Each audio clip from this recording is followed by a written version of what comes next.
Motorola কি সত্যি একটা নতুন ফোন নিয়ে আসতেছে নাকি পুরনো ফোনে একটু ঘষামাজা করে ম্যাক্স নাম দিয়ে বাজার ছাড়ছে? কাগজ কলম কিন্তু ফোনটা বেশ ইন্টারেস্টিং। থাকছে 6.72 ইঞ্চির ফুল এইচডি প্লাস 120 হার্টজের এলসিডি ডিসপ্লে, স্ন্যাপড্রাগন 6 Gen 4 হচ্ছে প্রসেসর, 7000 এমএএইচ বিশাল ব্যাটারি এবং 30 ওয়াটের টার্বো চার্জিং। ক্যামেরাতে রয়েছে 50 মেগাপিক্সেলের সনি LYTI 600 মেইন সেন্সর, সাথে 8 মেগাপিক্সেলের আলট্রা ওয়াইড সেন্সর, সামনে 32 মেগাপিক্সেলের সেলফি ক্যামেরা। এছাড়াও IP64 এর rating, 3.5mm headphone Jack port এবং অ্যান্ড্রয়েড 16, সব মিলিয়ে মিড রেঞ্জের ভালো একটা প্যাকেজ। কিন্তু এইখানেই আসল প্রশ্ন, কারণ মোটরোলারই মোটো G57 পাওয়ার এই ফোনটার দিকে যদি একটু তাকান, সেখানে একই স্ন্যাপড্রাগন 6S Gen 4, একই 6.72 ইঞ্চির ফুল এইচডি প্লাস 120 হার্টজের এলসিডি ডিসপ্লে, একই 7000 এমএএইচ এর ব্যাটারি, প্রায় একই 50 মেগাপিক্সেলের সনির LYTI 600 মেইন সেন্সর, 8 মেগাপিক্সেলের আলট্রা ওয়াইড ক্যামেরা, IP64 এবং অ্যান্ড্রয়েড 16 রয়েছে।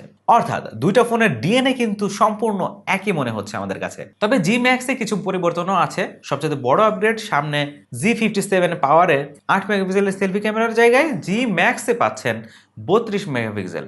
আর জি ম্যাক্সে রয়েছে দ্রুত গতির LPDDR5X এর র্যাম এবং UFS 3.1 স্টোরেজ। কিন্তু মজার ব্যাপার কি জানেন? জি ম্যাক্সে ফিজিক্যাল র্যাম 6 জিবি, যেখানে G57 পাওয়ারে পাওয়া যায় 8 জিবি LPDDR4X এর র্যাম। এমনকি G57 পাওয়ার ইন্ডিয়ান ভেরিয়েন্টে 33 ওয়াটের ফাস্ট চার্জিং থাকলেও জি ম্যাক্সে কিন্তু 30 ওয়াটের ফাস্ট চার্জিং সাপোর্ট। তাই ম্যাক্স নাম দেখিয়ে মানে বিশাল বড়সড় আপগ্রেড আসতেছে এরকম ভাবার কিন্তু কোনো কারণই নাই।